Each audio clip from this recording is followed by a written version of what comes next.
Olá, queridos. Espero que vocês estejam bem. Em isolamento aí social, torcendo para que todo esse momento, essa turbulência passe logo, né? Bom, a nossa videoaula revisional, ela contemplará aí 2 capítulos do livro SAIS 2, ok? Contempla o capítulo 5 e o capítulo 6. Vou explicar o porquê.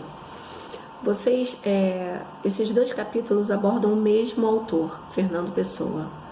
Contempla 2 heterônimos no capítulo 5 e 2 heterônimos no capítulo 6. Qual foi a ideia? Compilar esse conteúdo para que a atividade avaliativa ela não tenha necessidade de se prolongar, né? Não tenha necessidade de se prolongar. Então, por conta disso, acabou se abordando aí esses 2 capítulos, ok?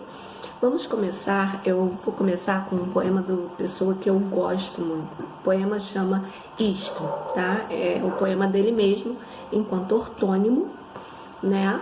Como nós já estudamos, ortônimo é quando ele escreve enquanto Fernando Pessoa, tudo bem?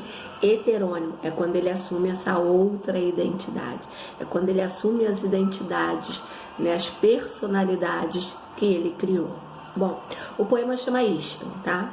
E diz assim: dizem que finjo ou minto tudo que escrevo. Não, eu simplesmente sinto com a imaginação, não uso o coração.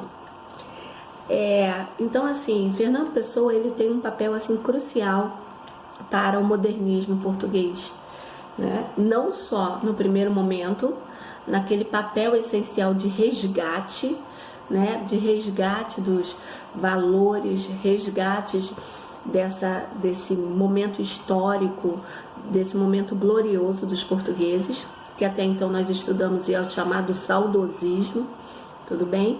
Mas ele também tem um papel crucial, porque além dele escrever nessa tentativa de resgatar essa identidade portuguesa, ele também escreve, ele também assume aí uma responsabilidade mediante a sociedade portuguesa. Por que isso? Porque ele escreve enquanto Fernando Pessoa e ele escreve enquanto seus heterônimos. Okay? Então, o que vem a ser o Fernando Pessoa enquanto ortônimo? Ele vai escrever para a revista Orfeu. E conforme nós estudamos, né, Portugal estava passando por um momento aí decadente economicamente, politicamente, tendo em vista que o seu rei havia morrido, e eles estavam se sentindo como órfãos. Então, Fernando Pessoa, junto com outros autores portugueses, eles resolvem resgatar esses momentos gloriosos. E aí eles escrevem para a revista Orfeu. Então, a revista Orfeu ela vai ter um papel aí importante nesse resgate. Só que ela escreve para poder resgatar o passado, mas ela também escreve para poder dar um passo à frente, ok? E fazer com que Portugal avance, tá? Para que assim Portugal acompanhe os outros países que até então estavam vivendo a euforia da Revolução Industrial. Então, o que você vai ter? Portugal, Fernando Pessoa, nesse momento, quando ele começa a escrever ali para Orfeu, ele ainda tem alguns traços do simbolismo. Por quê? Porque o simbolismo, até então, ele estava em voga na época.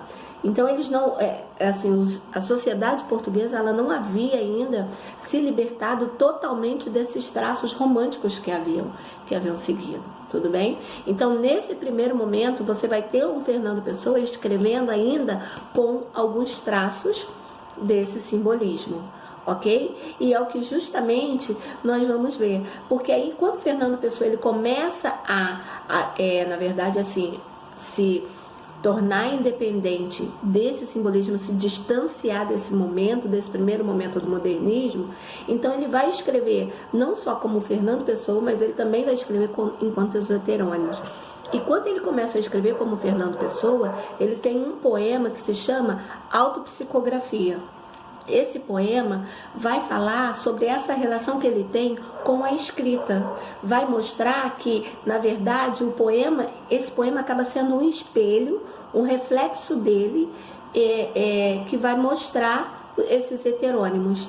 Então, na verdade, esse poema Autopsicografia, ele foi criado em 1931 e ele vai ser lançado na revista Presença, que foi uma revista lançada no modernismo português.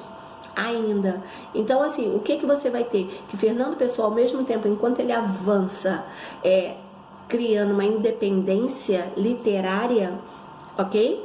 Porque nesse momento, quando ele começa a escrever, ele começa a fazer essa reflexão, então ele vai começar aí a estabelecer uma relação com a própria escrita.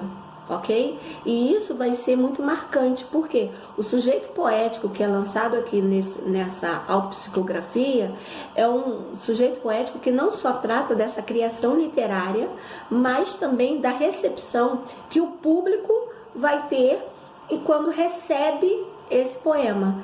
Então eu vou fazer a leitura nesse primeiro momento desse trecho para que fique mais fácil vocês entenderem as análises, ok? Então, a nossa videoaula, nós leremos trechos dos poemas, porque trabalharemos em cima das análises.